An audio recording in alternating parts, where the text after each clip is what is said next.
Welcome to Sylhet. চলে এলাম বুবুর রান্নার আরেকটি পর্বে। আজকে আমরা দেখাবো কি শেফ? সিলেটে বিখ্যাত ইয়াখনি। চলেন। সিলেটের আকনির উৎপত্তির গল্পটা আসলে বেশ দারুণ। আকনি নামটি এসেছে ফরাসি ইয়াকনি শব্দ থেকে, যার অর্থ মাংসের ঝোল, স্টক বা মাংসের নির্যাস থেকে তৈরি।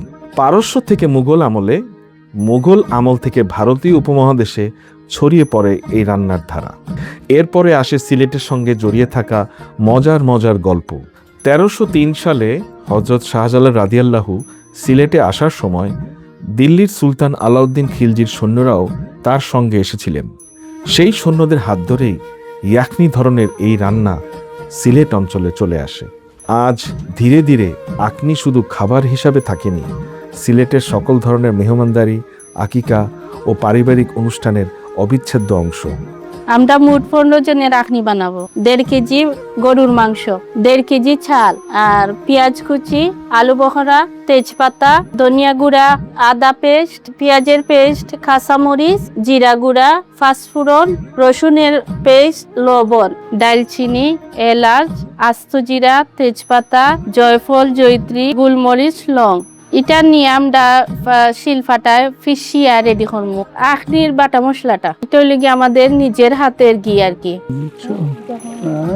2 থেকে 3 বার চাউলটা দইলাম, আবার 10 মিনিটের জন্য চাউলগুলো ভিজিয়ে রাখা হবে।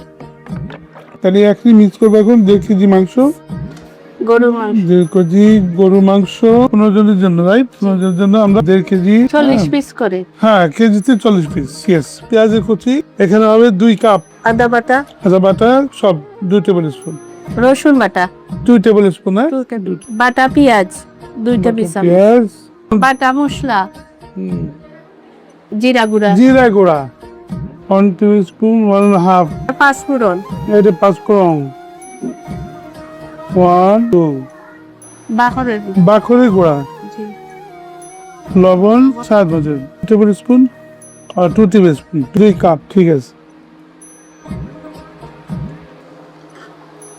বাহ, আস্ত জিরা, রাইট? আস্তা জিরা, আস্ত জিরা, এটা জয়ফল, জয়ফল, জয়ত্রী। বিসমিল্লাহ। ওয়ালা, বাহ। 1 চামচ। কি দিলেন এটা? এটা চিনি দিলাম। পরে দিলেন কেন?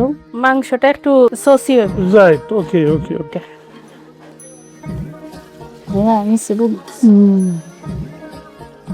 এখন চাউলটা দিলাম, তারপর চাউলে একটু বাজা বাজা করিয়া নাড়া পরে তারপরে গরম পানি দিয়ে কাঁচামরিচ, কাঁচামরিচ, এখন আলু বখরা, আলু বখরা,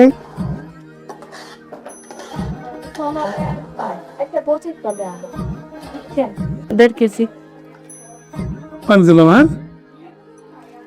হ্যাঁ, 1 2 3 4 5।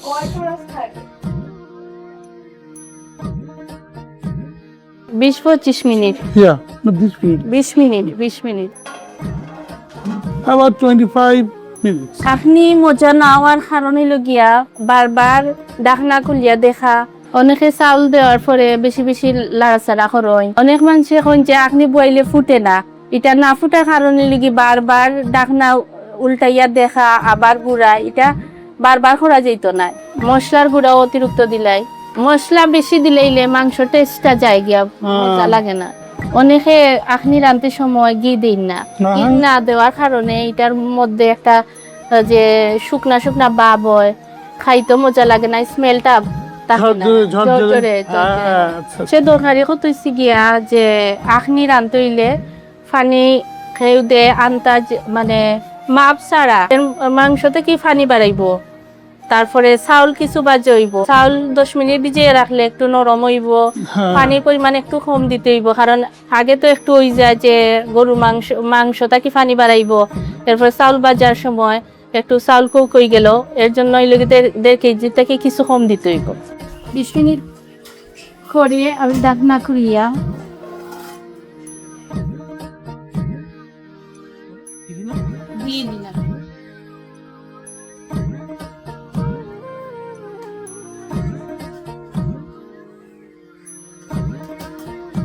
সেটা আই আই এসে দেখি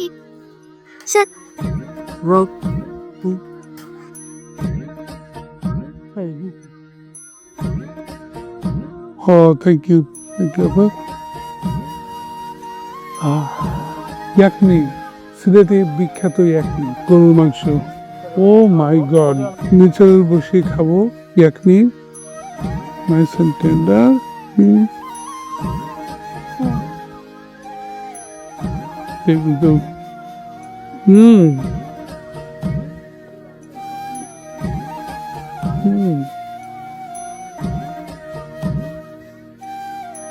বিশ্বাস করেন খেলা এটি খাওয়ার জন্য কিন্তু সিলেটে আসা জাস্ট ইয়াকনি অনেক নাম শুনছি অনেক বিখ্যাত আমার এখন মানে স্বপ্নটা পূরণ হলো